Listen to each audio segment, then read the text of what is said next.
সালাতের অর্থ হচ্ছে নিকটবর্তী হওয়া, মুখ ঘুরানো, মুতাওয়াজ্জা হওয়া।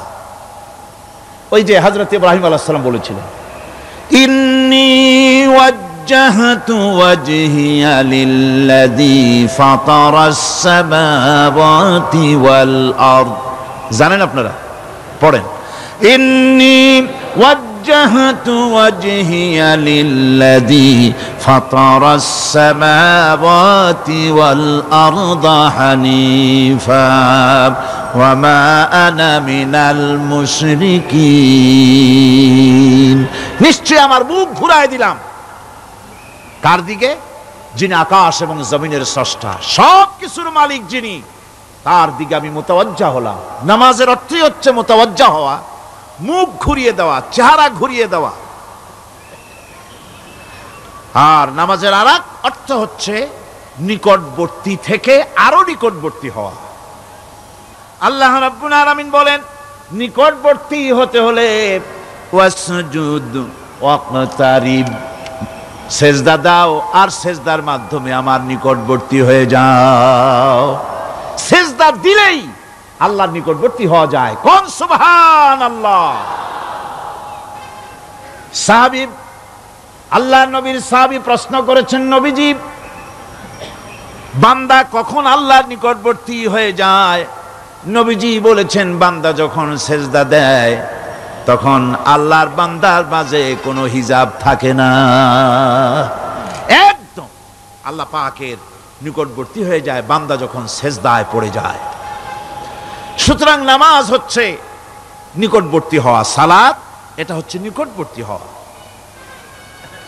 নামাজ ফরজ হওয়ার কারণ হচ্ছে এই যে মানুষ আল্লাহর বান্দা বা গোলাম হিসেবে সৃষ্টি হয়েছে, তাই একমুখী হয়ে এর বন্দিগি করা এটা হচ্ছে তার স্বাভাবিক একটা প্রকৃতি। আল্লাহ রাব্বুল আলামিন এই প্রকৃতির দাবি মিটাবার জন্যই নামাজের ব্যবস্থা করেছেন। মানুষের ফিতরত, মানুষের নেচার, মানুষের ফিতরত হচ্ছে এই যে কারো না কারো কাছে মাথা নত করা, হাত জোড় করা, মাথা নত করা, সার্বভৌমত্বের মালিক কাউকে মনে করা। হাত জোড় করতে হলে, মাথা নত করতে হলে, সার্বভৌমত্বের মালিক হিসেবে কাউকে গ্রহণ করতে হলে আল্লাহর বিকল্প কেউ আছে নাকি? ইসলামের মূল দাওয়াতটা হলো ফিতরাত অনুযায়ী দাওয়াত দেওয়া হয়েছে, মানুষ যেন মাথা নত করে, গোলামি করে। এজন্য আল্লাহ রাব্বুল আলামিন বলেছেন যে আমি মানুষ এবং জিনকে সৃষ্টি করেছি, তার কারণটাই হলো মা খালাকতুল জিন্না ওয়াল ইনসা ইল্লা লিয়াবুদুন। মানুষ আর জিন জাতিকে সৃষ্টি করা হয়েছে ইবাদতের জন্য, গোলামির জন্য। ইবাদত আর গোলামি এটাই করতে হবে, গোলামি করতে হবে, দাসত্ব করতে হবে। আর এই দাসত্ব, আল্লাহর আনুগত্যই গোলামির দাওয়াত দিয়েছেন দুনিয়ার সব নবীরা। কোন নবী বলেন নাই যে আমার গোলামি করো। কেউ বলেছেন? বলেন জোরে, কেউ বলেছেন? আল্লাহ পাক বলেন, ওয়ালাকাদ বা'আসনা ফি কুল্লি উম্মাতির রাসূলা আন ইবুদুল্লাহা ওয়াজতানিবুত তাগুত। প্রত্যেক জাতির জন্য আমি রাসূল প্রেরণ করেছি, তারা মানুষকে দাওয়াত দিয়েছেন এই কথা বলে যে এক আল্লাহর গোলামি করো, তিনি ছাড়া কোনো ইলাহ নাই, আইনদাতা নাই, বিধানদাতা নাই, তার গোলামি, তার সামনে মাথা নত করে দাও। নামাজ হচ্ছে তাওহীদের অবশ্যম্ভাবী এক বহির্প্রকাশ।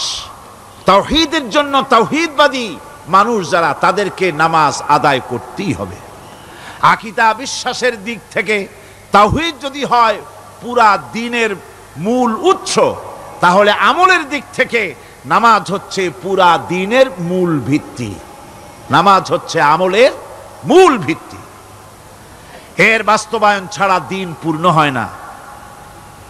নামাজ মুমিনের কেবলমাত্র একটি উত্তম আমলই নয়, বরং নামাজ হচ্ছে ঈমানের মূল ভিত্তি। যার কাছে নামাজ নাই তার কাছে কিছুই নাই।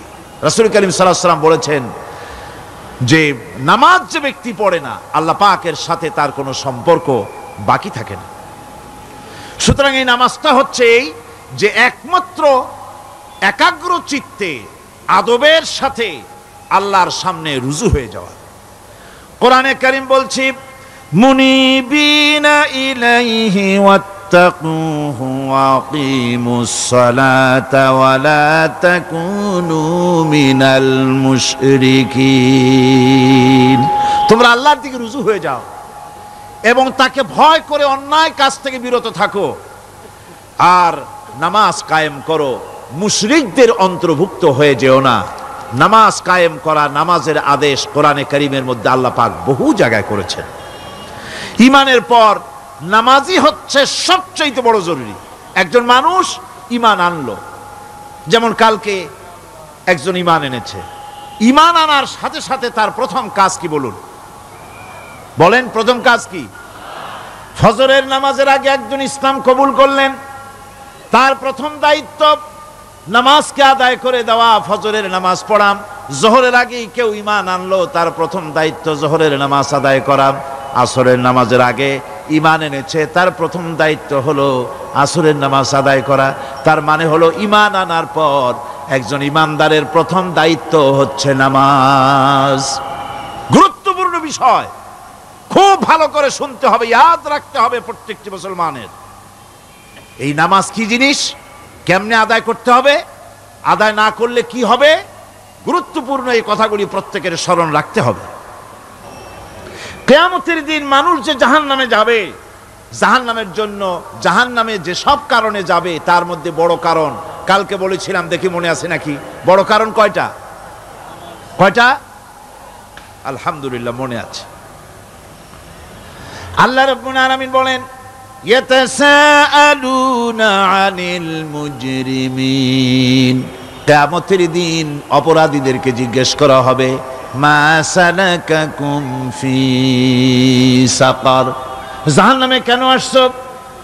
জবাবে তারা বলবে, ক্বালু লাম নাকু মিনাল মুসাল্লিনা ওয়া লাম নাকু নুতঈমুল মিসকিন। নামাজ পড়ি নাই আর এতিম মিসকিনদের খেতে দেই নাই, এই কারণেই জাহান্নামে এসেছি। কন নাউযুবিল্লাহ। নামাজ যারা পড়বে না জাহান্নামে যেতে হবে। কোথায় যেতে হবে? আকীদাগত দিক থেকে ঈমান হলো তাওহীদের স্বীকৃতি, আর আমলের দিক থেকে নামাজ হচ্ছে তাওহীদের বহিঃপ্রকাশ। আপনি মুসলমান তা প্রমাণ হবে নামাজ দিয়ে। নামাজহীন ঈমানের দাবি মূল্যহীন। যার নামাজ নাই তার ঈমানের দাবি করার কোনো মূল্যই নেই। অনেক এরকম কথা বলে, হুজুর আমি মানুষটা নিতান্ত খারাপ না, যাই মনে করেন, গ্রামে রাস্তা বানাইছি, ব্রিজ করে দিয়েছি, কালভার্ট করেছি, এতিম মিসকিনরে তাও মাঝে মধ্যে খাবার দেই, বিধবারে কাপড় চোপড় দেই, মানুষটা আমি নিতান্ত খারাপ না, তবে এই মাঝে মধ্যে একটু নামাজ পড়ি না, তাতে কি আমার ঈমান নষ্ট হয়েছে নাকি? আমি বলি, ভাই ঈমানই তো নাই, নষ্ট হবে কি? ঈমান থাকলে না নষ্ট হবে? ঈমান নাই। সুতরাং একজন মুসলমান যদি নামাজ না পড়ে, নিজেকে মুসলমান বলে দাবি করার কোনো হক তার নাই, দাবি করার অধিকার নাই। নামাজ হচ্ছে জিন্দেগি, নামাজটাই মূলত জিন্দেগি। নামাজটা কি? জিন্দেগি। আল্লাহ রাব্বুল আলামিন শিখাচ্ছেন, কুল ইন্না সালাতি ওয়া নুসুকি ওয়া মাহইয়ায়া ওয়া মামাতি লিল্লাহি রাব্বিল আলামিন। মুহাব্বতের সাথে সবাই পড়েন, কুল ইন্না সালাতি ওয়া নুসুকি ওয়া মাহইয়ায়া ওয়া মামাতি লিল্লাহি রাব্বিল আলামিন। বলো আমার নামাজ, বলো আমার নামাজ, আমার কোরবানি, আমার হায়াত, আমার মত সবকিছুই আল্লাহ রব্বুল আলামিনের জন্য নিবেদিত। আমার বেঁচে থাকা, আমার মরে যাওয়া সব আল্লাহর জন্য। সে আল্লাহ রব্বুল আলামিন, তার জন্য সবকিছু নিবেদিত করতে হবে। আল্লাহ পাকের গোলাম আমাদের বানিয়েছেন, আল্লাহ আমাদের গোলামি করা লাগবে। আর গোলামির নমুনা যাকাত দিয়া, হজ দিয়া, দান দিয়া, সদকা দিয়া, কোন জিনিস দিয়ে নামাজের মতো গোলামির উৎকৃষ্ট প্রমাণ বা নমুনা আর কিছুতে নাই। আমি যে গোলাম তার উৎকৃষ্ট প্রমাণ হচ্ছে নামাজ। নামাজেই একটা মানুষ গোলামির অনুভূতিতে তাকে নিয়ে যায়। বাদশাহ হোক, মন্ত্রী হোক, পীর হোক, মৌলানা হোক, মুহাদ্দিস হোক, বড় লোক হোক, গরিব হোক, পুরুষ হোক, নারী হোক, যেই হোক, নামাজে দাঁড়াইলো, একেবারে কান্ডারে ধরিয়া কানের কাছে হাত দিয়া, হাত দুটো বাঁধিয়া মাথা নিচের দিকে দিয়ে দাঁড়ায় গেল। কিসের মতো? আসামির মতো, গোলামের মতো। সুবহানাল্লাহ। এদিক ওদিক তাকাইতে পারবা না, চোখটা থাকবে সেজদা যেখানে দিবা সেখানে। তাকানো নিষেধ, সেজদার দিকে তাকাও। এরপরে যখন রুকুতে গেলেন, গোলামির নমুনা হয়ে গেল। গোলামের এরকম মাথা নিচু করে থাকতে হয় প্রভুর সামনে। গেলেন, রাজা, বাদশা, বড় লোক, সব অহংকার চূর্ণ হয়ে গেল। নাক আর কপাল দিয়া আমার মাবুদের দরবারে মাথাটা লাগাই দিলাম জমিনের উপরে। সুবহানাল্লাহ। আমি আমার ভাষায় বলি, আমি আমার ভাষায় কথাটা এভাবে বলি, এই জমিনটা যদি কাগজ হয় আর আমার নাকটার কপালটা যদি কলম হয়, তাহলে আমি যে গোলাম দৈনিক 5 বার আমার নাক আর কপাল দিয়া জমিন নামক কাগজের উপরে, দাস খতের উপরে দৈনিক 5 বার নাক আর কপাল দিয়া সই করে দেই, আল্লাহ আমি তোমার গোলাম, আর কারো গোলাম নই, আমি একমাত্র তোমার গোলাম। ঘুমের থেকে উঠে সেজদা দিয়ে বলি, দুপুরের সময় কাজ ফালাইয়া আর একবার বলি, বিকেল আসার আগেই আসরে আর একবার বলি, দিন যখন শেষ হয় আর একবার বলি, রাতে যখন শুতে যাই আর একবার সেজদা দিয়া ঘোষণা করি, মাবুদ আমি তোমার গোলাম। সুবহানাল্লাহ। নামাজ হচ্ছে ইসলামের গণ্ডির মধ্যে প্রবেশের প্রমাণ। কোরআনে কারীম বলছে, ফাইন তাবু ওয়া আকামুস সালাতা ওয়া আতাউজ যাকাতা ফাইখওয়ানুকুম ফিদ্দীন। সূরা তওবা এসেছে, তারা যদি তওবা করে আর নামাজ কায়েম করে, যাকাত যদি আদায় করে, তাহলে এখন তোমাদের সে দ্বীনি ভাই, এখন ভাই হয়ে গেল। একটু আগে ছিল কাফের, মুশরিক, এখন তোমার দ্বীনি ভাই। দ্বীনের গণ্ডির মধ্যে প্রবেশ করা, কলেমা পড়ার সাথে সাথেই নামাজ। নামাজ হচ্ছে দ্বীনের প্রধান গেট, দ্বীনের প্রধান তোরণ। দ্বীনের মধ্যে প্রবেশ করার জন্য এই গেট দিয়ে প্রবেশ করতে হবে। সুতরাং এই নামাজের এতই গুরুত্ব দেওয়া হয়েছে। ইসলাম যদি ক্ষমতায় আসে, আল্লাহ যেন এনে দেন, জোরে কোন আমিন। ইসলাম যদি ক্ষমতায় এসে যায়, রব্বুল আলামিন তাফসিরে মাহফিল, কোরআন সামনে নিয়া আশা করে তোমার দরবারে দোয়া করি, এই বিশাল জনসমুদ্রের দোয়া কবুল করো মাবুদ গো, এই বাংলাদেশকে ইসলামের দেশ বানাইয়া দাও। দেশটা যদি ইসলামের হয়ে যায়, আইন যদি আল্লাহর হয়, শাসন যদি সৎ লোকেরা করে, রব্বুল আলামিন কোরআন শরীফে বলেন, তাহলে তারা 4টা কাজ করবে। আল্লাযীনা মাক্কান্নাহুম ফিল আরদ আকামুস সালাতা ওয়া আতাউজ যাকাত ওয়া আমারু বিল মা'রুফি ওয়া নাহাউ আনিল মুনকার। মুমিনরা ক্ষমতা এসে প্রথম যে কাজটা করবে, প্রথমে ক্ষমতা এসেই নামাজ বাধ্যতামূলক করবে। প্রথম কি? ওয়াজ নসিহতে অনুরোধ করা হবে না, বাবাজিরা আল্লাহর রাস্তায় নামাজটা পড়ে না। রেডিও এবং টেলিভিশনের মাধ্যমে রাষ্ট্রপ্রধান অর্ডার করে দিবেন, যারা আকেল বালিগ সকলের জন্য নামাজ বাধ্যতামূলক, নামাজ পড়তেই হবে, এটা অর্ডার। বেলা যখন 1টা বেজে যাবে, বেলা যখন 1টা বাজবে, সমস্ত মসজিদে আজান শুরু হয়ে যাবে। আজানের সাথে সাথে অফিস, আদালত, কল কারখানা, ক্ষেত খামার, শিক্ষাঙ্গন সব ডেডলক হয়ে যাবে। আধা ঘন্টার জন্য বন্ধ হয়ে যাবে। যারা মুসলমান অফিসে, কলেজে, ইউনিভার্সিটিতে, সর্বত্র তারা নামাজের জন্য প্রস্তুতি নেবেন। আধা ঘন্টার ভিতরে নামাজ আর খানা সেরে আবার কলেজ চলবে, বিশ্ববিদ্যালয় চলবে, কল চলবে, কারখানা চলবে, ক্যান্টনমেন্ট চলবে, সেক্রেটারিয়েট চলবে, সব আপন গতিতে চলতে থাকবে। আল্লাহর রহমত, বরকত আকাশ ফেরে নাজিল হয়ে যাবে। আর এই অর্ডার যে দেওয়া হবে, নামাজ পড়বেন সেখানে। থানায় যখন আজান হবে, থানায় আজান হয়ে গেছে, থানার স্টাফ, পুলিশ যারা আছে জামাতে খাড়া হয়ে যাবে, ইমামতি করবেন ওসি সাহেব। এসপির অফিসে এসপি সাহেব ইমামতি করবেন, ডিসি সাহেব তার অফিসে ইমামতি করবেন, মন্ত্রী সেক্রেটারিয়েট ইমামতি করবেন, প্রেসিডেন্ট বঙ্গভবন ইমামতি করবেন, বিশ্ববিদ্যালয়ের ভাইস চ্যান্সেলরের ইমামতিতে সে জায়গার মুসলমান ছাত্র ছাত্রী, শিক্ষক শিক্ষয়িত্রী এক জামাতে নামাজ আদায় করবে।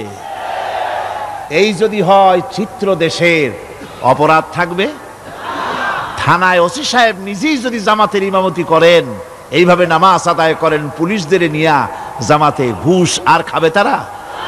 এসপি সাহেবের অফিসে, ডিসি সাহেবের অফিসে মন্ত্রীরা যদি এভাবে নামাজ কায়েম করে, তাহলে কি অন্যায় অপরাধ কিছু থাকবে সমাজে? থাকবে না। সুতরাং নামাজ বাধ্যতামূলক করে দেওয়া হবে। নামাজ বাধ্যতামূলক, সকলকে নামাজ পড়তে হবে। নামাজ হচ্ছে অপকর্মের প্রতিবন্ধক। নামাজ পড়লে অন্যায় কাজ থেকে বাঁচার পথ। অন্যায় থেকে বাঁচাই কিসে? নামাজ। আল্লাহ রাব্বুল আলামিন বলেন, উতলু মা উহিয়া ইলাইকা মিনাল কিতাবি ওয়া কিমিস সালাম ইন্নাস সালাতা তানহা আনিল ফাহশাই ওয়াল মুনকার। হে নবী, এই কিতাব তেলাওয়াত করো, যা তোমার প্রতি অবতীর্ণ করা হয়েছে, এই কিতাব তেলাওয়াত করো আর নামাজকে প্রতিষ্ঠা করো। নিঃসন্দেহে নামাজ মানুষকে পাপাচার থেকে বাঁচায়া দেয়। অশ্লীলতা, পাপাচার থেকে মানুষকে বাঁচায় কে? জোরে চিল্লায় কোন কে? নামাজ। এই নামাজ মানুষকে অন্যায় কাজ থেকে বাঁচায় দেয়। নামাজ যে মানুষকে অন্যায় কাজ থেকে বাঁচায়, কেমনে বাঁচায়? আমরা যে নামাজ পড়ি, এই নামাজে তো আমাদেরকে অন্যায় কাজ থেকে বাঁচাইতে পারে না। নামাজি বহুত মানুষ আছে অন্যায় করে, করে কিনা কোন? না করে না? করে। নামাজি অথচ অন্যায় করে। আর আল্লাহ বলছেন নামাজিকে, নামাজ তাকে অশ্লীলতা থেকে ফিরায়। তাহলে কথা কারটা ঠিক? আল্লাহরটা। জোরে বলেন, কারটা ঠিক? অবশ্যই আমার আল্লাহর কথা হক। আমি ভুল করতেছি, আমি যেন কোথাও ভুল করতেছি, সামথিং ইজ রং, কোথাও যেন আমরা ভুল করে বসতেছি, সেই ভুলটা কি আমরা আবিষ্কার করতে চেষ্টা করবো ইনশাআল্লাহ। প্রথম যে কথাটা সেটা হচ্ছে এই যে আমরা যা নামাজে পড়ি আমরা তা বুঝি না। কথা ঠিক কিনা? আমি যদি এখন প্রশ্ন করি সামি আল্লাহু লিমান হামিদা অর্থ কি কোন? ফার্স্ট ডিভিশনে কয়েকটা লেটার নিয়ে ফেল করবেন এরকম লোক আছেন না নাই? সুবহান রাব্বিয়াল আলা অর্থ কি জানি না, সুবহান রাব্বিয়াল আযীমের অর্থ কি জানি না, দোয়া কুনুত অর্থ কি জানি না, তাশাহুদ অর্থ কি জানি না, সূরা ফাতিহার অর্থ কি জানি না, এমন কি উযুর মধ্যে কয়টা ফরজ তাও অনেকের জানা নাই। কথা কি বেশি বললাম না ঠিক বলছি? একজনে জিজ্ঞেস করলো, মিয়া উযুতে কয় ফরজ?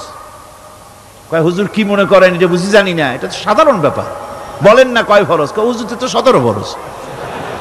কি কি? কয় হাত ধোয়া, পাও ধোয়া, মুখ ধোয়া, নাক ধোয়া, চোখ ধোয়া, জিহ্বা ধোয়া, মাথা ধোয়া। বলতে বলতে গুনে দেখা গেল প্রায় 19টার মতো বলছে। বলা হলো, মিয়া বললেন আপনি উযুতে ফরজ 17টা, কইলেন আপনি 19টা। কয় হুজুর জানি আরো, বলি না আপনাদের ভয়তে। উযু জানে না, নামাজ জানে না, তাকে এই নামাজ কেমনে ফিরাবে অন্যায় কাজ থেকে? কথা বুঝতে পেরেছেন? নামাজে আল্লাহু আকবার বললাম, এরপরে সানা পড়লাম, তারপরে সূরা ফাতিহা পড়লাম। সূরা ফাতিহার ভিতরে যে সমস্ত কথাগুলি বললাম সেই কথাগুলি বুঝি না, কি বলেছি তাও জানি না। এরপরে সুবহান রাব্বিয়াল আলা বলেছি, সুবহান রাব্বিয়াল আযীম বলেছি, সামি আল্লাহু লিমান হামিদা বলেছি, অর্থ কি জানি না। আল্লাহ তা শুনতে পান, যে ব্যক্তি আল্লাহর প্রশংসা করেন তিনি তা শুনতে পান। নামাজের মধ্যে আইডিয়া দেওয়া হচ্ছে, তুমি যে আল্লাহর জন্য নামাজ পড়তেছো, প্রশংসা করতেছো, এটা এমন নয় যে আল্লাহ পাক দেখছেন না বা শুনতেছেন না। তুমি যা বলতেছো, প্রশংসা করতেছো, আল্লাহ পাক তা শুনতে পাচ্ছেন। সামি আল্লাহু লিমান হামিদা, সুবহান রাব্বিয়াল আলা, আমি মহান সর্বশ্রেষ্ঠ আল্লাহ রাব্বুল আলামিনের পবিত্রতা ঘোষণা করছি, আমি তার প্রশংসা করছি। সূরা ফাতিহার কি আমরা বলি আপনারা ব্যাখ্যা দেখে বুঝে নিয়েন, সেগুলি আমি এখানে বলে বাকি কথা সব শেষ করতে পারবো না। নামাজে কি পড়েন সেটা যদি জানতেন, অবশ্যই আল্লাহ রাব্বুল আলামিনের কথা কার্যকরী হয়ে যেত। ইন্নাস সালাতা তানহা আনিল ফাহশাই ওয়াল মুনকার, নামাজ মানুষকে পাপের কাজ, অশ্লীলতা থেকে ফিরাতে পারে। আল্লাহ ইন্না বসায়ছেন, নিশ্চয়ই, বেশক, অবশ্যই নামাজ পাপ থেকে ফিরাবে। কিন্তু কেমনে ফিরাবে নামাজ তো বুঝি না, নামাজ তো বুঝি না। খালি সেজদা দেয় জনমের মতো, আর সেজদা কি? নামাজে যদি দেখে ইমাম দেরি করতেছে, আত্তাহিয়াত পড়তে দেরি হয়ে যাচ্ছে, পিছন থেকে সিগন্যাল মারে, ঠিক কিনা? বেয়াদব, বেয়াদব। তোমার নামাজ, তোমার আত্তাহিয়াত আগে শেষ হয়েছে, তাতে কি হয়েছে? চুপ করে বসে থাকো। ইমামকে কাশি দিয়া সতর্ক করার অধিকার তোমার নাই। যদি ইমামকে সতর্ক করার জন্য কাশি দিয়ে থাকো, তোমার নামাজ ফাসেদ হয়ে যাবে। এটা ফাজলামি করার জায়গা না, এটা নামাজ। এর নাম কি? ধীরে সুস্থে নামাজ পড়তে হবে। অনেকে মসজিদটারে মনে করে জেলখানা, ঢুকতে যত দেরি, বেরোতে পারলে যেন বাসে যান ছটফট করে। সিনেমার মধ্যে গিয়ে ঘন্টার পর ঘন্টা বসে থাকে, খারাপ লাগে না? মসজিদে কেরাত যদি একটু লম্বা পড়ে, পিছনে বসে খালি কি যে করে, মনে মনে বলতে থাকে যে ইমাম এমন কাঁচা ছাড়া ছাড়ি না। আর গান যখন শোনে, শুনতেই থাকে, কত মজা, ঘুম আসে না। নাউযুবিল্লাহ। সুতরাং নামাজে কি পড়েন সেটা আপনাকে বুঝতে হবে। সঠিকভাবে নামাজ পড়ার পরও যদি কোনো মানুষের সঠিকভাবে, ভালো করে শোনেন, সঠিকভাবে নামাজ পড়ার পরেও যদি কোনো মানুষ পাপের থেকে না ফেরে, তাহলে বুঝতে হবে একথা, পানি আর সাবান দিয়া কাপড় ধুলে কাপড়ের ময়লা যাবে, কিন্তু পানি আর সাবান দিয়া কয়লা জনমের মতো ধুইলেও কয়লার ময়লা যাবে না। কথা বুঝে আসছে? এর থেকে আর উত্তম দৃষ্টান্ত আমার কাছে নাই। নামাজ পড়ার পরেও যদি চরিত্র ভালো না হয়, বুঝতে হবে নামাজ হচ্ছে না, কাঙ্ক্ষিত মানের নামাজ আদায় হচ্ছে না। আল্লাহর নবী বলেছেন, যার নামাজ পাপ কাজ হতে ফিরাতে পারলো না, তার নামাজ নামাজি নয়। আবার শুনুন, রাসূল বলছেন, যার নামাজ তাকে পাপের কাজ থেকে ফিরাতে পারলো না, তার নামাজ নামাজ নয়। ওইটা নামাজ হয় নাই, যার জন্য তার পাপ থেকে তারে ফিরাইতে পারছে না। আর কিয়ামতের দিন বেনামাজিরা সবচাইতে বেশি অপমানিত হবে। সবচাইতে বেশি অপমানিত হবে কারা? বেনামাজিরা। কিভাবে? ইয়াউমা ইউকশাফু আন সাকিন ওয়া ইউদআউনা ইলাস সুজুদি ফালা ইস্তাতিউন। সেদিন কঠিন সময়, আল্লাহ রাব্বুল আলামিন লোকদেরকে সিজদা করার জন্য বলবেন, কিন্তু যারা বেনামাজি ছিল দুনিয়ায়, তারা সিজদা দিতে পারবে না। বলেন নাউযুবিল্লাহ। অবস্থাটা কি হবে? খাশিআতান আবসারুহুম তারহাকুহুম যিল্লাহ, তাদের দৃষ্টি নিচু হবে, লাঞ্ছনা এবং অপমান তাদের উপরে চেপে বসবে, সেজদা দিতে পারবে না। আল্লাহ আমাদেরকে ক্ষমা করুন। কিয়ামতের দিন হযরত আদম আলাইহিস সালাম থেকে শুরু করে পৃথিবীর সমস্ত মানুষের সামনে আল্লাহ রাব্বুল আলামিন সেজদা করার জন্য অর্ডার করবেন। যারা নাকি বেনামাজি ওরা আল্লাহর দরবারে সেদিন সেজদা দিতে পারবে না, লাঞ্ছিত অপমানিত হবে। যারা কন নাউযুবিল্লাহ।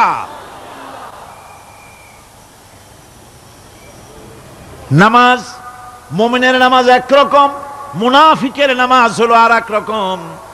মুনাফিকরাও নামাজ পড়ে, পড়ে কিনা কন? মুনাফিকেরাও নামাজ পড়ে। মুনাফিকেরা যখন নামাজ পড়তে যায় আল্লাহ রাব্বুল আলামিন বলতেছেন ওয়া ইযা কামু ইলাস সালাতি কামু কুসালা। মুনাফিকেরা যখন নামাজ পড়তে দাঁড়ায়, নামাজে আসে ঠিক তারা, কিন্তু নামাজের জন্য দাঁড়ায় খুব শৈথিল্যভাবে দাঁড়ায়, কাহিলি সুস্তি, এ জায়গা চুলকায়, পায়জামা ধরে টান দেয়, টুপিটা ঘুরে আয়, এদিক ওদিক তাকায়। মুনাফিকের নামাজ দেখলেই ঠিক পাওয়া যায় যে বেটা মুনাফিক। এইভাবে সে দাঁড়ায়। তার নামাজটা কি জন্য? ইউরাউনান নাসা ওয়া লা ইয়াযকুরুনাল্লাহা ইল্লা কালিলা। তাদের নামাজ হচ্ছে মানুষকে দেখাবার নামাজ। নাউযুবিল্লাহ। এখন দেখবেন এই মৌসুম আসছে, নামাজের মৌসুম, বেনামাজিদের নামাজের মৌসুম। জনসভা হচ্ছে, নির্বাচন আসতেছে, নামাজে রক্ত হয়ে গেছে, তাড়াতাড়ি আজান হয়ে গেল। টুপি না থাকলে রুমাল একটা মাথায় দিল, উজু আছে কি না আছে, আল্লাহু আকবার, যা আছে কপালে হয়ে যাক। মানুষকে দেখাবার জন্য এরা নামাজ পড়ে। এরা আল্লাহর শরণার্থে নামাজ খুব কম লোকই করে। এরা হচ্ছে মুনাফিক। দুনিয়া এবং আখিরাতে কল্যাণের জন্য একমাত্র মাধ্যম হচ্ছে নামাজ। দুনিয়াও যদি কল্যাণ চাই, আখিরাতেও যদি কল্যাণ চাই, তাহলে এর জন্য কি করতে হবে? কি করতে হবে? আমার কথা নয়, আল্লাহ রাব্বুল আলামিনের কথা শুনুন।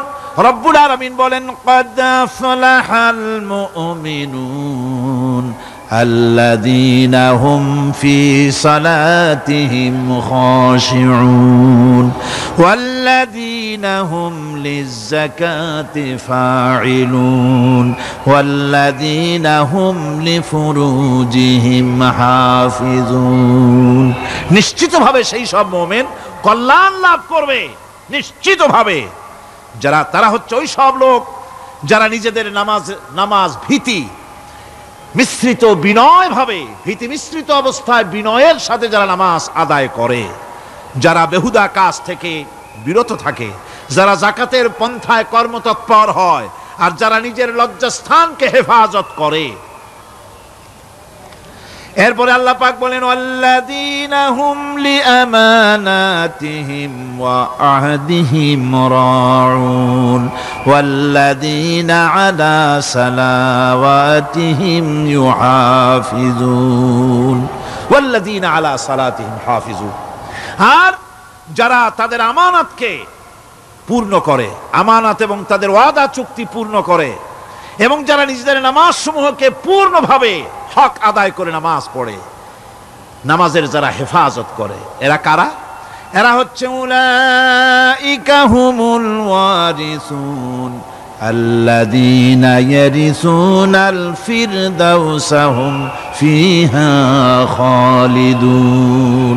এরা হচ্ছে সেই সব লোক, এরা উত্তরাধিকার হচ্ছে জান্নাতের উত্তরাধিকার, জান্নাতুল ফিরদাউসে আল্লাহ রাব্বুল আলামিন এই গুণ বিশিষ্ট লোকদের জন্য জায়গা করে দিবেন। জোরে কোন সুবহানাল্লাহ। নামাজকে পড়তে বলা হয়নি, কোরআন শরীফে বলা হয়েছে নামাজ কায়েম করো। কি বলা হয়েছে কন্ত দেখি? নামাজ কায়েম করো, নামাজ পড়ো। এই কথা কিন্তু কোরআন শরীফে কোনো জায়গায় আছে নাকি? এখন কায়েম করা কারে বলে? একটা গুরুত্বপূর্ণ আরেকটি বিষয়। নামাজ কায়েম করতে বলা হয়েছে। কায়েম কি? কায়েমটা হচ্ছে দৃষ্টান্ত স্বরূপ বলা যায় যে জিনিসটা সমাজে প্রতিষ্ঠিত আছে ওইটারে বলে কায়েম হওয়া, আর যেটা প্রতিষ্ঠিত নাই ওটা কায়েম নাই। কায়েম মানে হলো প্রতিষ্ঠিত থাকা। যেমন আমাদের দেশে, আমাদের সমাজে নারী পুরুষ শিশু বৃদ্ধ সকলেই কাপড় পরা, শাড়ি পরা, লুঙ্গি পরা, এই কাপড় পরাটা কায়েম আছে, প্রতিষ্ঠিত আছে না নাই? যার কারণে কাপড় পরা সমাজে কায়েম আছে বলে উলঙ্গ মানুষ সমাজে খুঁজে পাওয়া যায় না, পাগল ছাড়া, ঠিক কিনা? একটা বাচ্চাকেও যদি উলঙ্গ হতে বলেন এখানে, 5 বছর 6 বছরের একটা বাচ্চাকেও, সে কিন্তু রাজি হবে না, ঠিক কিনা? যেহেতু কাপড় পরা সমাজে প্রতিষ্ঠিত আছে, সেহেতু উলঙ্গ মানুষ পাওয়া যায় না, কাপড় পরাটাই এখানে প্রতিষ্ঠিত। সুতরাং এখন অবস্থাটা এই হয়েছে, কাপড় পরা প্রতিষ্ঠিত আছে বলে কোন উলঙ্গ মানুষ এসে যদি এই মঞ্চে দাঁড়ায় আর বলে আমাকে একটু বক্তৃতা করতে দেন, আপনারা কি করবেন? মঞ্চে তো উঠতেই দিবেন না। উলঙ্গ মানুষ যদি কোনো চাকরি নিতে যায় ইন্টারভিউতে, তাকে লাইনে দাঁড়াইতে দেবে? দেবে না। এমন কি উলঙ্গ হয়ে যদি বাড়িতে প্রবেশ করে, তার বউ দূর দূর করে তাড়ায় দেবে, ঠিক কিনা? যেহেতু সমাজের ভিতরে কাপড় প্রতিষ্ঠিত আছে, সেই জন্য এই উলঙ্গ মানুষ পাওয়া যায় না। অনুরূপ ভাবে নামাজ যদি প্রতিষ্ঠিত হতো সমাজের ভিতরে, তাহলে বেনামাজি খুঁজে পাওয়া যেত না। চাকরি করতে গেলে সেখানে নামাজ মানদণ্ড হয়ে যেত, নামাজ পড়ে কিনা তা দেখে নেওয়া হতো, বেনামাজি লোক পাওয়াই যেত না যদি প্রতিষ্ঠিত থাকতো। প্রথম প্রশ্নই হতো তুমি নামাজ পড়ো কিনা। ইলেকশনে যদি একজন উলঙ্গ মানুষ এসে দাঁড়ায়, ভাইরা এবার আমার বোতল মার্কা বাক্স, উলঙ্গ মানুষ এসে ভোটে দাঁড়াইছে, আপনারা ভোট দিবেন? দিবেন। ওইটা কাপড় প্রতিষ্ঠিত আছে বলে, লুঙ্গি প্রতিষ্ঠিত সমাজে আছে বলে উলঙ্গ মানুষকে আপনি ভোট দিবেন না। নামাজ যদি প্রতিষ্ঠিত থাকতো সমাজে, বেনামাজি মানুষ যদি এসে মঞ্চে দাঁড়ায়া যতই বলতো আমি ক্ষমতায় গেলে এই করব সেই করব, নামাজ প্রতিষ্ঠিত থাকলে পরে এই বেনামাজিরে কেউ ভোট দিত না। নামাজ যদি প্রতিষ্ঠিত থাকতো, তাহলে অফিসের অফিসার তো দূরের কথা, বেনামাজি অফিসের ঝাড়ুদারের চাকরিও তার কিসমতে জুটতো না, যদি নামাজ প্রতিষ্ঠিত থাকতো। এর নাম হলো নামাজ কায়েম হওয়া। নামাজ কায়েম থাকলে এই অবস্থার সৃষ্টি হতো। এই জন্য আল্লাহ পাক বলেছেন নামাজকে কায়েম করতে হবে। নামাজ হবে সব ভালো কাজের মানদণ্ড। সমস্ত ভালো কাজের মানদণ্ড কি? নামাজ। নামাজ আমাদেরকে বড় রকমের শিক্ষা দেয়। কি শিক্ষা দেয়? নামাজ আমাদের শিখায় ঐক্য আর ভ্রাতৃত্ব, ভ্রাতৃত্বের আর ঐক্যের শিক্ষা দেয়। এক নেতার আনুগত্য করা শিখায়। জামাত যত বড় হোক, ইমাম হবে কয়জন? একজন ইমাম হবে। আর এই ইমাম মানে কি? নেতা। ইমাম মানে কি? নেতা নির্বাচন শিখায় নামাজে। নেতা নির্বাচন কে শিখায়? নামাজ শিখায়। বোঝেন খুব ভালো করে। কিভাবে? মনে করুন চট্টগ্রাম শাহী মসজিদে ইমাম প্রয়োজন। এখন সেই ইমাম নেওয়ার জন্য ইন্টারভিউ কল করা হলো, বিজ্ঞাপন দেওয়া হলো পত্রিকায়। অনেক আলেম আসলেন। ইন্টারভিউ বোর্ডে যারা বসলেন, তারা ইন্টারভিউটা কিভাবে নেবেন? যার মাথার চুল লম্বা বেশি তার ইমামতি দেওয়া হবে, যার লুঙ্গিটা পায়ের গিরার তলে তারে দেওয়া হবে, যার মোষটা মুখের মধ্যে গিয়া ঢুকছে, হাসি দিলে বুঝাই যায় না হাসে না কান্দে, তারে দিবে। দাড়িগুলা কামাইছে তারে দেবে। সিগারেট খায়, বা অবশ্য চট্টগ্রাম আর সিলেটে সিগারেটের ফতোয়া ভিন্ন রকম। বরিশালে আমি যেখানে জন্মগ্রহণ করেছি, আমার এলাকায় কোনো আলেম যদি সিগারেট খায়, মসজিদের ইমাম তো ভালো, মসজিদ ঝাড়ু দিতেও ঢুকতে দেবে না মসজিদে।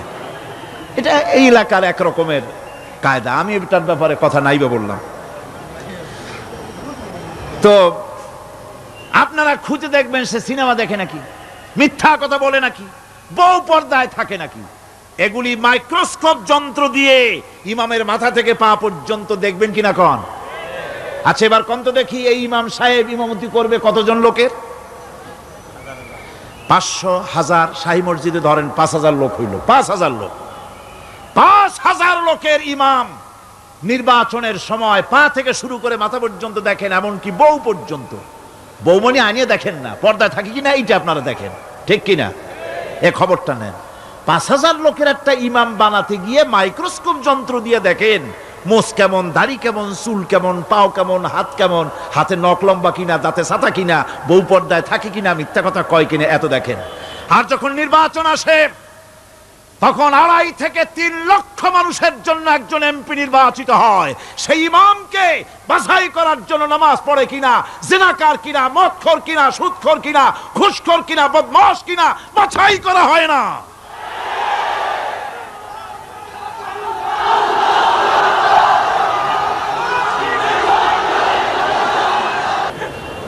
নামাজ আমাদেরকে এটা শিখায় ইমাম কেমনে বানাইতে হবে। কোন সুবহানাল্লাহ। নামাজ ঐক্য শিখায়, নামাজ ভ্রাতৃত্ব শিখায়, নামাজ পারস্পরিক মহব্বত শিখায়, নামাজ নেতা কেমন হওয়া উচিত, নেতা নির্বাচন শিখায়। আবার নেতা ভুল করলে তার ভুল বলা যাবে না, এরকম হতে পারবে না।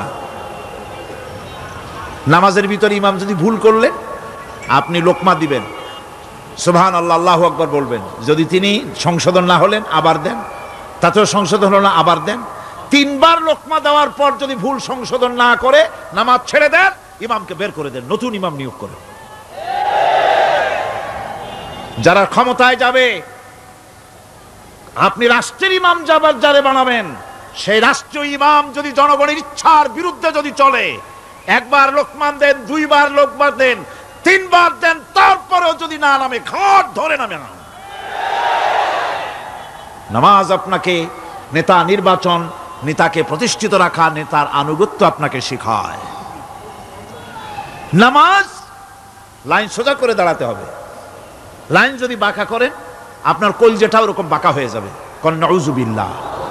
নামাজের কাতারে যার কারণে নামাজের কাতার বাঁকা হবে, পুরা কাতারের জন্য আল্লাহর কাছে ওই লোকটা দায়ী হয়ে যাবে। নামাজ শৃঙ্খলা শিখায়। সুবহানাল্লাহ কইতে ইচ্ছা করে না? নামাজ শৃঙ্খলা শিখায়, শৃঙ্খলা বোধ শিখায়, সোজা হয়ে দাঁড়ায়। তারপরে ঐক্য এবং মহব্বত শিখায়। নামাজের ভিতরে যখন দাঁড়ায় গেলেন, আমির দাঁড়ালো, ফকির দাঁড়ালো, মন্ত্রী দাঁড়ালো, তার ড্রাইভারও দাঁড়ায় গেল, একই কাতারে দাঁড়ায় গেছে। নামাজ পড়তে গিয়ে ড্রাইভারের পাও গিয়ে লেগেছে মন্ত্রীর গায়ে। নামাজ শেষ হওয়ার পর মন্ত্রীর বাবার ক্ষমতা নাই এ কথা বলার যে, বেটা ড্রাইভার সলিমুদ্দি, তোর পাও লেগেছে আমার পায়ে, তোর চাকরি সুদ্ধা দোজকে পাঠায় দেব। পারবে বলতে? পারবে না। মিয়া মন্ত্রী সাহেব, এটা তোমার সেক্রেটারিয়েট না, এটা আল্লাহর ঘর। এটা কার ঘর? এক হি সাপ মে খড়ে হো গয়ে মাহমুদ ও আয়াজ, এক হি সাপ মে খড়ে হো গয়ে महमूद आयाज, न कोई बंदा रहा न कोई बंदा नवाज। একই কাতারে দাঁড়িয়ে গেছে সম্রাট মাহমুদ আর চাকর আয়াজ। এখন সম্রাট মাহমুদও নাই, চাকর আয়াজও নাই, সম্রাট আর চাকর দুজনই আল্লাহ পাকের গোলাম হয়ে গিয়েছে। তুমি মসজিদে এসেছো, তুমি আল্লাহর গোলাম। কার গোলাম? আল্লাহ পাকের গোলাম।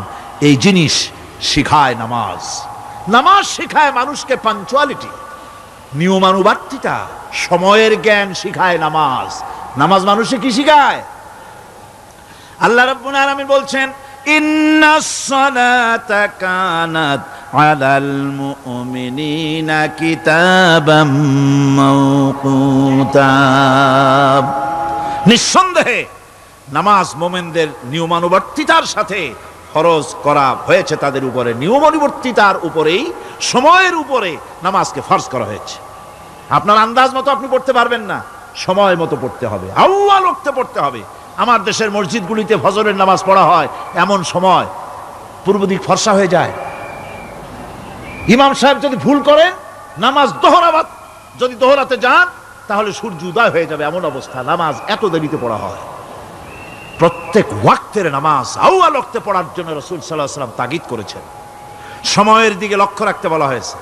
যেই জাতির, লক্ষ্য করুন, যে জাতির দৈনিক 5 বার টাইমলি অক্ত মতো সময় মতো নামাজ আদায় করতে হয়।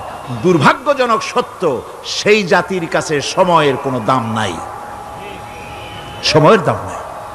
9টার গাড়ি কয়টায় আসবে? 9টার গাড়ি কয়টায় আসবে? একদিন দেখা গেল সত্যি 9টার সময় এসে গেছে। যাত্রীরা বলছে মাশাআল্লাহ, অন্তত একটা দিন তো 9টার সময় আসলো। স্টেশন মাস্টার বলছে না, খুশি হওয়ার কারণ নাই, আজকের না, এটা গতকালকেরটা। আমার আমেরিকার সফরের সময়, যে বাড়িতে আমি আমেরিকায় থাকি, কুইন্স এলাকায়, নিউ ইয়র্ক সিটিতে, সে বাড়িওয়ালা চাকরি করে। সে আমাকে বলল 10টি বছর আমি একটা ট্রেনে যাতায়াত করি। সে বলছে রাত 3:45 ট্রেনটা আসে, ওই ট্রেনে চড়ে সে তার কর্মস্থলে যায়। বলল 10টা বছর আমি এখানে আছি, 10 বছরের ভিতরে এই ট্রেনটা 1 মিনিটের জন্য এদিক ওদিক করলো না, ঠিক 3:45 এসে হাজির হয়ে গেছে। ঝড় হোক, বৃষ্টি হোক, স্নো পড়ুক, বরফ পড়ুক, টাইমলি চলতেছে। দুনিয়ায় ভিন্ন জাতিরা যে উন্নতি করে, তার পেছনে সময়ের জ্ঞান তাদের অনেক বেশি আমাদের থেকে। কথা ঠিক কিনা? আমাদের সময়ের জ্ঞান নাই, সময়ের কোনো মূল্য আমরা দেই না। 2টার সময় মিটিং হবে, মন্ত্রী সাহেব আসেন 5টার সময়, ঠিক কিনা? বক্তৃতার জন্য সময় দেওয়া হয়েছে 20 মিনিট, নাহমাদু ওয়া নুসাল্লি আলা কইয়া সুর দিয়া 35 মিনিট গেছে নাহমাদু কইতে কইতে। সময় 20 মিনিট, তা তার মনেই নেই। এই যে সময়ের জ্ঞান নাই, এটা ব্যর্থতা। নামাজ মানুষকে সময়ের জ্ঞান শিখায়, কোন আলহামদুলিল্লাহ।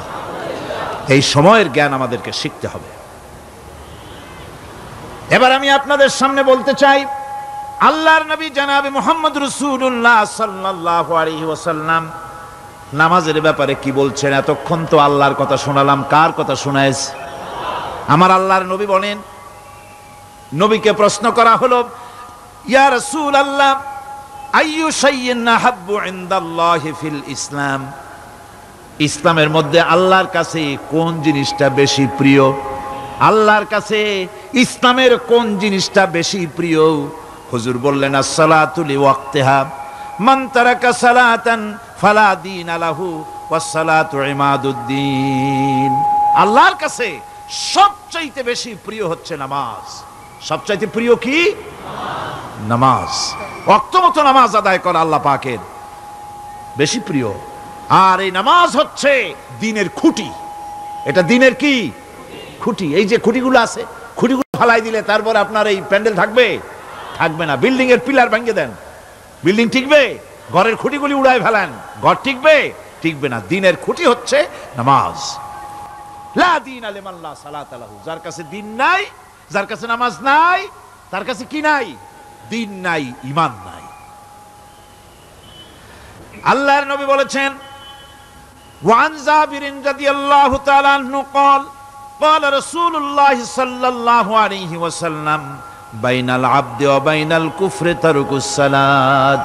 আল্লাহ পাকের নবী বলেন, আল্লাহর বান্দার মুমিন, আল্লাহর বান্দার কাফের, দুইজনের মধ্যে পার্থক্য হলো, যে ব্যক্তি নামাজ পড়ে সে আল্লাহর গোলাম, যে নামাজ পড়ে না সে কাফের হয়ে গেল।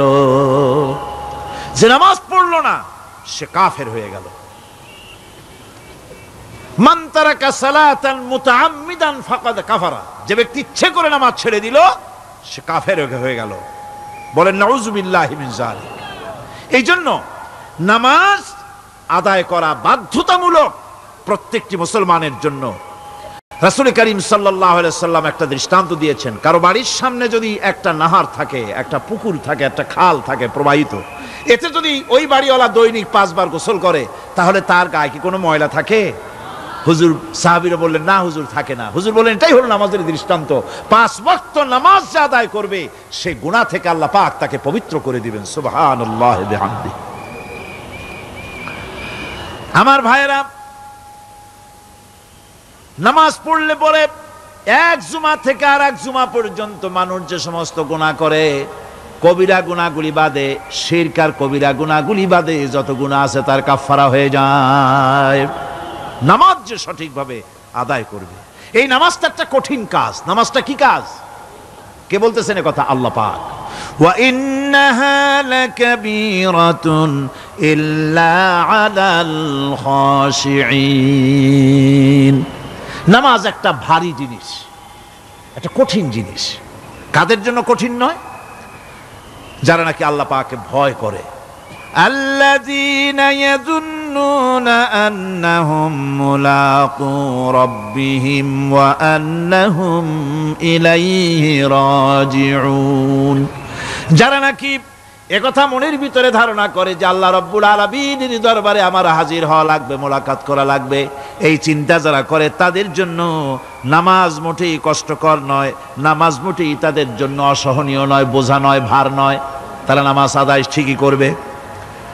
এই জন্যে বিবি বাল বাচ্চা সকলকে নামাজের জন্য তাগিদ করতে হবে। যত ভাই এখানে এসেছেন নিজেরা পড়বেন, বিবি বাল বাচ্চাকে তাকিদ করবেন। আল্লাহ পাক বলছেন ওয়ানজির আশীরাতাকাল আকরাবিন, তোমার নিকটবর্তী যারা আছে তাদেরকে তুমি আল্লাহর ভয় দেখাও। নামাজের জন্য তাদেরকে বলো, আল্লাহর ভয় তাদের অন্তঃকরণের মধ্যে সৃষ্টি করে দাও। আর এই নামাজ পড়তে হবে জামাতের সাথে। নামাজ পড়তে হবে কিছুর সাথে? জামাতের সাথে। রাসূল করিম সাল্লাল্লাহু আলাইহি ওয়াসাল্লাম বলছেন, হুজুরের কাছে, আল্লাহর নবীর কাছে হযরতে আবু হুরায়রা রাদিয়াল্লাহু তাআলা আনহু হাদিসটি বর্ণনা করেছেন। হুজুরের কাছে একজন অন্ধ লোক এলো। সেই অন্ধ লোক এসে বললেন, হুজুর আমি তো চোখে দেখি না, জামাতের যে গুরুত্বের কথা আপনি বললেন, আমাকে কি রুখসত দেওয়া যায় নাকি? আমি অনেক সময় সাথী সঙ্গী পাই না, আমাকে কি রুখসত দেওয়া যায় নাকি? হুজুর বললেন, হ্যাঁ তোমাকে রুখসত দেওয়া গেল। অন্ধ যখন হেঁটে যাচ্ছিলেন নবীজি তাকে আবার ডাকলেন, ডেকে জিজ্ঞেস করলেন, অন্ধ নামাজের মসজিদের আজান কি তোমার কানে যায়? বলে, হ্যাঁ আমি আজান শুনি। হুজুর বললেন, আজানের জবাব দিবা, মসজিদে এসে জামাতে নামাজ পড়বা। একজন অন্ধকে রুখসত দেওয়া হয় নাই।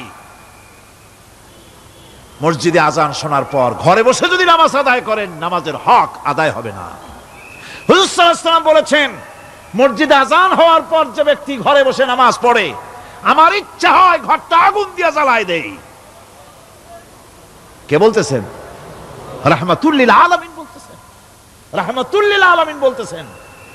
ঘরের মধ্যে যদি মেয়ে লোক আর বাচ্চারা যদি না থাকতো, তাহলে আমার ইচ্ছা হয় আমি বলি আগুন দিয়ে ঘরটারে জ্বালায় দাও। এই ঘরের মহব্বতেই তো সে বাইর হয় না। নামাজের এত বড় গুরুত্ব দেওয়া হয়েছে। আমার বন্ধুগণ, এই নামাজের জামাতি আল্লাহর নবী জীবনের শেষ নামাজ জামাতে আদায় করেছেন। জীবনের শেষ নামাজটাও জামাতে আদায় করলেন। তখন তার এমন অবস্থা, এত অসুস্থ, দাঁড়াতে পারেন না, হাঁটতে পারেন না। দুইজন সাহাবীর কাঁধের উপরে ভর করে তারপরে বহু কষ্ট করে মসজিদে গিয়ে নামাজ আদায় করেছেন। খুতবা দিয়েছেন। বললেন, খুতবা দিতে গিয়ে বললেন, আজ থেকে মসজিদে নববীর চতুর্দিকের সকলের দরজা বন্ধ হয়ে যাবে, শুধু আবু বকরের দরজাটা খোলা থাকবে।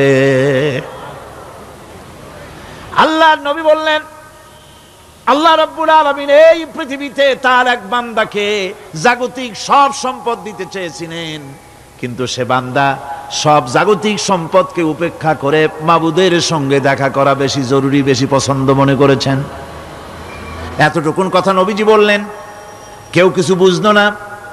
হযরতে আবু বকর রাদিয়াল্লাহু তাআলা আনহু হুজুরের এই কথা শুনে কাঁদতে কাঁদতে তিনি অস্থির হয়ে যাচ্ছেন।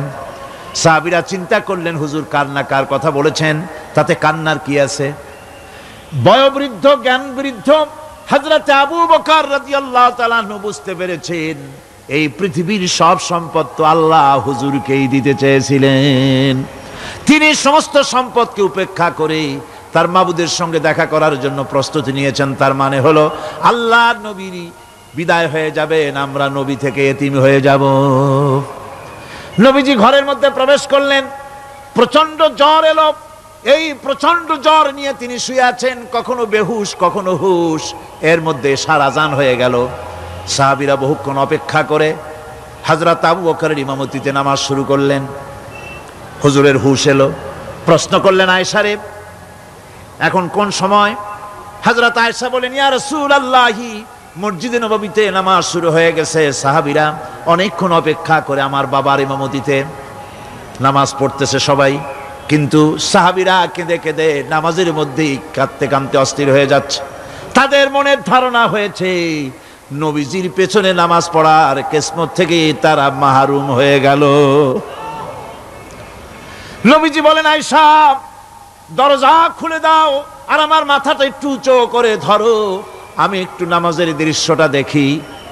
দরজা খুলে দেওয়া হলো, নবীজির মাথা উঁচু করে ধরা হলো। নামাজের জামাতের দৃশ্য দেখে নবীজি আবার শুয়ে পড়লেন। হযরতে মা আয়েশা লক্ষ্য করে দেখেন নবীজির দুই চোখের কোণা দিয়া পানি পড়তেছে। মা আয়েশা জিজ্ঞেস করেন, ইয়া রাসূলুল্লাহ, হে নামাজের দৃশ্য দেখে চোখে কেন পানি এলো? হুজুর বলেন, আয়েশা রে, এটা কোনো দুঃখের পানি নয়, এটা তৃপ্তির পানি। এই যে জামাত নামাজ পড়তেছে লোকেরা, এই জামাত কায়েমের জন্য তায়েফের ময়দানে অনেক রক্ত আমার ঝরেছে। উহুদের ময়দানে দান্দান মুবারক শহীদ হয়েছে, সাহাবায়ে কেরাম জীবন দিয়েছে। এই যে জামাত আমি দেখতে পেলাম, ভবিষ্যতের একটা ছবি যেন চোখে ধরা পড়লো। আমার মনে হলো কিয়ামত পর্যন্ত এই পৃথিবীতে আমার যত উম্মত আসবে তারা এইভাবে করে জামাতে নামাজ আদায় করবে। নবীজির মাথার কাছে মালাকুল মউত যখন এসে গেছেন, আমার ভাইরা, এই পৃথিবীতে যত নবীরা এসেছিলেন মৃত্যুর সময় সমস্ত নবীরা শেষ কথা যেটা বলেছেন, হাদিস, সমস্ত নবীরা উম্মতের জন্য মৃত্যুর মুহূর্তে শেষ কথা যেটা বলেছেন সেটা হলো আসসালাত, আসসালাত, নামাজ, নামাজ। আমার নবী যখন বিদায় হয়ে যান, বিদায় মুহূর্তে মেয়ের কথা বললেন না, কলিজার টুকরা নাতির কথা বললেন না, জামাইয়ের কথা বললেন না, স্ত্রীর কথা বললেন না, মৃত্যুর সময় শেষ কথা বললেন আসসালাত, আসসালাত ওয়া মা মালাকাত আইমানুকুম, নামাজ, নামাজ, আমার উম্মতেরা নামাজ, আমার উম্মতেরা নামাজ ছেড়ে দিও না, নামাজ। যেই নবী উম্মতের জন্য এত কাঁদলেন, নামাজের জন্য এত কথা বলে গেলেন, আল্লাহ রাব্বুল আলামিন নামাজের জন্য এত নির্দেশ করলেন, নবীজি ইন্তেকালের সময় নামাজের কথা বলে দিলেন, সেই মুসলমান আজ নামাজ আদায় করে না, নামাজ পড়ে তো নামাজ শুদ্ধ হয় না। হযরতে হুযায়ফা রাদিয়াল্লাহু তাআলা আনহু তিনি একবার ইয়েমেন সফর করেছিলেন, এক মসজিদে নামাজ পড়লেন, একজনকে তিনি নামাজ পড়তে দেখলেন, নামাজ পড়তে দেখে তিনি অপেক্ষা করলেন, লোকটার নামাজ হয়ে যাওয়ার পর তিনি প্রশ্ন করলেন, আল্লাহর বান্দা, তুমি কতদিন এরকমের নামাজ পড়তেছ? তিনি বললেন, প্রায় 40 বছর তো হবে আমি এরকম নামাজ পড়তেছি। হযরতে হুযায়ফা বলেন, তুমি কি আমারে চেনো? কয়, না, চিনি না। হযরত হুযায়ফা বললেন, আল্লাহর বান্দা শোনো, আমি হচ্ছি আল্লাহর নবী মুহাম্মদুর রাসূলুল্লাহ সাল্লাল্লাহু আলাইহি ওয়াসাল্লামের সাহাবী হুযায়ফা। ও আল্লাহর বান্দা, তুমি যেভাবে নামাজ পড়েছো এই রকম যদি 40 বছর নামাজ পড়ে থাকো, আল্লাহর কসম করে বলি, নবীজি যে নামাজ শিখাইছেন তোমার সে নামাজ হয় নাই, রাসূলুল্লাহর নামাজ হয় নাই। নামাজ পড়লেই হবে না, রাসূলুল্লাহ বলেছেন, সাল্লু কামা রাআইতুমুনি উসাল্লি, নামাজ পড়ো সেইভাবে যেভাবে আমারে পড়তে দেখো। বিশ্বাস করুন ভাইরা, নামাজ যদি না হয়, হরতাল করিয়া, মিছিল করিয়া, বিক্ষোভ করিয়া, যে কোনো আন্দোলন করে ইসলামকে বিজয়ী করা যাবে না যতক্ষণ পর্যন্ত নামাজ সহি না হবে। নামাজ হচ্ছে ফাউন্ডেশন, নামাজ নাই কিচ্ছু নাই। ঠুকঠাক করে দুইটা সেজদা দিয়ে উঠে যাবেন, আপনার ইসলামী আন্দোলনের 4 পয়সার দাম নাই। নামাজ আগে, জিহাদের ময়দানেও নামাজ, যেখানে আছেন ওখানেই নামাজ পড়তে হবে, আর তা পড়তে হবে আদবের সাথে, মুহাব্বতের সাথে। আপনারা বিরক্ত হচ্ছেন না তো? নামাজ, নামাজ, এই নামাজ হচ্ছে মুসলমানদের সবচেয়ে বড় জিনিস। নামাজ হয় না, নামাজ যত পড়া হয় অধিকাংশ নামাজ হয় না। নামাজের ভিতরে তাদিল আরকান, তাদিল করা ওয়াজিব। যতক্ষণ দাঁড়িয়ে থাকবেন, রুকুতে থাকবেন, যতক্ষণ দাঁড়ায় থাকবেন ততক্ষণ অন্তত এক তাসবিহ পরিমাণ তো বটেই। যদি তা না হয়, রুকুত থেকে দাঁড়ালেন, সেজদায় চলে গেলেন, ওয়াজিব তরক হলো, সো সেজদা দিলেন না, নামাজ ফাসেদ হয়ে গেল, নষ্ট হয়ে গেল নামাজ। এটা পাগলামি না। নামাজ সহিভাবে আদায় করতে হবে, নামাজ থেকে দাঁড়াবেন, রুকুর থেকে দাঁড়ায় গেলেন, বলবেন রব্বানা লাকাল হামদ। কোন রব্বানা লাকাল হামদ হামদান কাসীরান তাইয়্যিবান মুবারাকান ফিহি। একজন সাহাবী এই দোয়াটা পড়ছিলেন। নামাজ শেষ করে আল্লাহর নবী প্রশ্ন করলেন, নামাজের ভিতরে অতিরিক্ত এই কথাগুলি কে বলেছো? সাহাবী ভয় পেয়ে গেলেন। ভয় ভয় তিনি বললেন, হুজুর আমি বলেছি। হুজুর বললেন, তুমি জানো না আমি নবী, তুমি নবী না, আমি যা দেখি তুমি দেখতে পাও না। তুমি যখন এই দোয়াটা পড়তেছিলে আমি লক্ষ্য করেছিলাম আল্লাহর রহমতের ফেরেশতারা প্রতিযোগিতা করতেছিল তোমার আমল নামায় কে কত বেশি নেকি লিখবে। রুকুতে দাঁড়ায়া এটা পড়বেন, সেজদায় চলে যাবেন, দুই সেজদার মাঝখানে ততক্ষণ বসে থাকবেন যতক্ষণ একটা সেজদার ভিতরে ছিলেন। পড়বেন আল্লাহুম্মা গফিরলি ওয়ারহামনি ওয়াহদিনি ওয়াফিনি ওয়ারজুকনি। নামাজের মধ্যে দোয়া করতেছেন, আল্লাহ আমারে ক্ষমা করে দাও। এসব দোয়া সব হুজুরের। আমাকে ক্ষমা করো, আমাকে হেদায়েত দাও, আমাকে সুস্থ করো, আমাকে রহম করো, আমাকে রিজিক দাও। কও সুবহানাল্লাহ। নামাজের ভিতরে দোয়া কবুলের সময়, নামাজের সেজদার ভিতরে দোয়া কবুল হয়। এইভাবে করে রাসূল করিম সাল্লাল্লাহু আলাইহি ওয়াসাল্লামের নামাজটা কেমন হাক্কানি উলামাদের কাছ থেকে জেনে নেবেন। যেহেতু হুজুর বলেছেন সাল্লু কামা রাআইতুমুনি উসাল্লি, নামাজ পড়ো সেইভাবে যেভাবে আমাকে পড়তে দেখো। নামাজের ভিতরে একাগ্রতা লাগবে, ভালোবাসা লাগবে, ভয় লাগবে, মুহাব্বত লাগবে। পরিপূর্ণ সময় নিয়ে শান্তিপূর্ণভাবে নামাজ পড়তে হবে। আর যত তাড়াহুড়া সব হচ্ছে নামাজের মধ্যে, ঠিক কিনা ভাইরা? রাসূল করিম সাল্লাল্লাহু আলাইহি ওয়াসাল্লামের যে নামাজ, হুজুর যেভাবে নামাজ পড়েছেন হাদিসে যা পাওয়া যায়, হাদিসে বুখারীতে সব আছে, দেখে নেবেন, সেইভাবে নামাজটা আদায় করে নেবেন। কিয়ামতের দিন আল্লাহ রাব্বুল আলামিন সর্বপ্রথম বান্দাকে প্রশ্ন করবেন কি?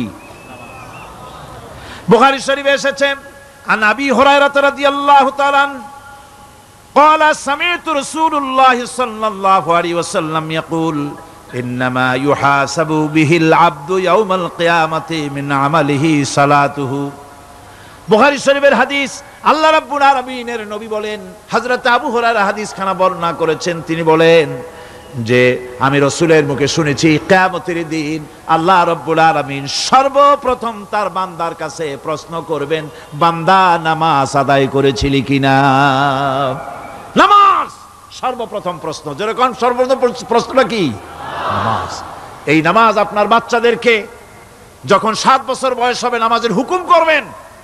10 বছরে নামাজ না পড়লে প্রহার করতে বলা হয়েছে।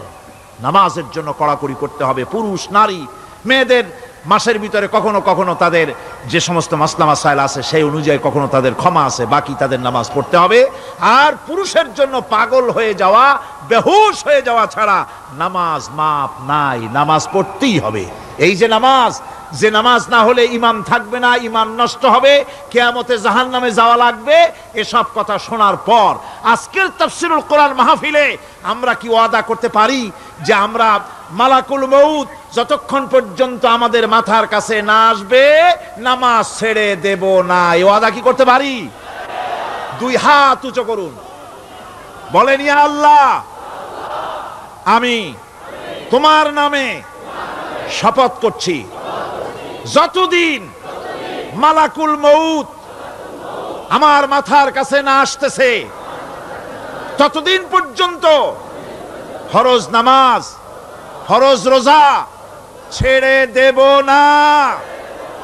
ইয়া আল্লাহ, মৃত্যু পর্যন্ত আমার এই ওয়াদা পালনের তৌফিক আমাকে দান করো, আমিন। আল্লাহ পাক আমাদের এই ওয়াদা মঞ্জুর করুন, জোরে কোন আমিন। আলোচনার শেষ পর্যায়ে এখন আমরা মুনাজাতের দিকে যাব। দাঁড়ানো ভাইয়েরা সবাই বসেন, মুনাজাতের শরীক হন। আল্লাহ রাব্বুল আলামিন নামাজের জন্য আমাদেরকে দোয়া শিখাই দিয়েছেন, কোন সুবহানাল্লাহ। কে শিখাইছেন দোয়া? আল্লাহ পাক দোয়া শিখালেন, রব্বি জাআলনি মুকিমাস সালাতি ওয়া মিন যুররিয়াতি রব্বানা ওয়া তাকাব্বাল দুআ। আয় আল্লাহ, আমারে আমার বিবি বাল বাচ্চারে নামাজের উপরে প্রতিষ্ঠিত করো। আল্লাহ তুমি দয়া করে দোয়া কবুল করো, জোরে কোন আমিন। এ দোয়া আপনারাও করবেন, আমিন, আল্লাহুম্মা আমিন।